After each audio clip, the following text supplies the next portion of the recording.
प्रभु यीशु मसीह के अति सामर्थ्य नाम में आप सबों को जय मसीह की। और आज के मनन का भाग हमने लिया है दूसरा शामुएल अध्याय 21 उसकी 18वीं आयत। और यहां इस तरीके से लिखा है, इसके बाद पलिश्तियों के साथ गोब में फिर युद्ध हुआ और सब हुशै सिब्बके ने रपई वंशी सबको मारा। अजीज, आप और मैं इस बात को देखते हैं बाइबल के भीतर दाऊद एक हीरो के रूप में उभरता है और उसका बड़ा कारण यह था क्योंकि उसने विशाल गोलियत को मार डाला। और इसके परिणाम स्वरूप आप और मैं देखते हैं कि उसे इजराइल की सेना का नेतृत्व करने के लिए उसे मौका मिला और उसके आदेश के तहत हम देखते हैं परमेश्वर उसको इस्तेमाल करता और वो बहुत सारी जीत को जीतता है। इतने युद्धों को उसने जीता, लेकिन युद्धों को जीतने के बावजूद भी फिर भी इजराइल पूरी तरीके से खतरों से मुक्त नहीं हुआ।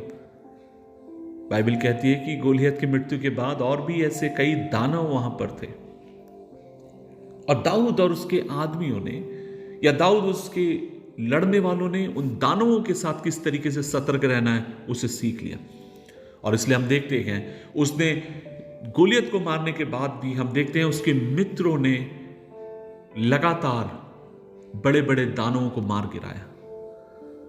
अजीजों, ये जब कहानी मैं देखता हूं, आप कहेंगे भाई आप किस तरीके की बात कर रहे हैं, और मैं आपसे कहना चाहता हूं कि जब इस कहानी को मैं देखता हूं तो मैं इस बात को समझता हूं कि आज आप और मैं एक आत्मिक युद्ध में हैं और आप और मैं भी इस प्रकार हर दिन इन सब बातों का सामना करते। कई बार हमारे जीवन में जब बड़ी चुनौती आती है, बड़ी समस्याएं आती हैं और जब आप और मैं उनको हरा देते हैं, एक ठंडी सी सांस आप और मैं लेते हैं, लेकिन जब तक हम सांस ले ही रहे थे तब तक एक और समस्या आकर हमारे सामने खड़े हो जाती है।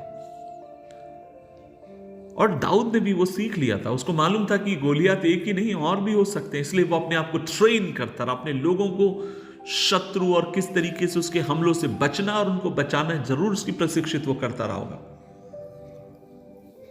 प्रभु यीशु मसीह ने आपको मुझे शत्रु की सारी सेना के ऊपर अधिकार दिया, शत्रु की सारी शक्ति के ऊपर उसने आपको मुझे अधिकार दिया। लूका किताब अध्याय 10 उसकी 19 आयत में आप और मैं पढ़ते हैं। लेकिन फिर भी जब प्रभु ने आपको मुझे अधिकार दिया, उसके बावजूद भी आपके ऊपर मेरे ऊपर हमला किया जा सकता है। वो तब होगा जब आप और मैं सुस्त में जीवन जिएंगे और आप और मैं जब तैयार नहीं, और उसी समय वो आकर हम पर हमला करता है। इसलिए सुनिश्चित रहें, अपने आप को सतर्क रखें, अपने आप को चौकन्ना रखें।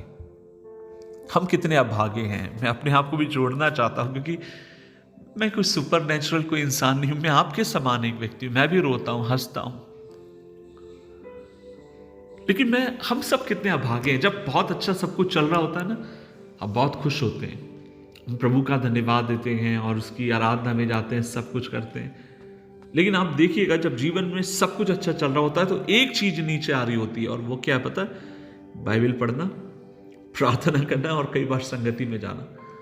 लेकिन जब जीवन में अशांत है, बच्चा काम नहीं कर रहा है, परिवार के लोग बिस्तर पे पड़े हुए, इन सब के बावजूद जब ये दुखी और तकलीफ में से आप और में होकर जाते समय हम कई बार प्रभु से लिपटे रहते हैं, और जब सब कुछ शांत और ठीक चल रहा होता है ना, तब हम प्रभु को भूल जाते हैं। लेकिन बाइबल कहती है चाहे सुख हो चाहे दुख हो, हर परिस्थिति में चौकन्ना रहें, प्रभु के प्रति धन्यवादित बने रहें, और याद रखें हमारा विरोधी गरजने वाले सिंह की नई खोज में रहता है कि किस प्रकार वो आपको मुझे फाड़ खाए। इसलिए सतर्क रहें। इफिसियों किताब अध्याय 6 उसकी 10 आयत में पौलुस कहता है, इसलिए परमेश्वर के समस्त अस्त्र और शस्त्र धारण कर दृढ़ रहो। परमेश्वर के हथियार को ले लो, विश्वास के ढाल के ले लो, और जब यह चीजें हमारे पास है हम प्रभु में सुरक्षित रहेंगे।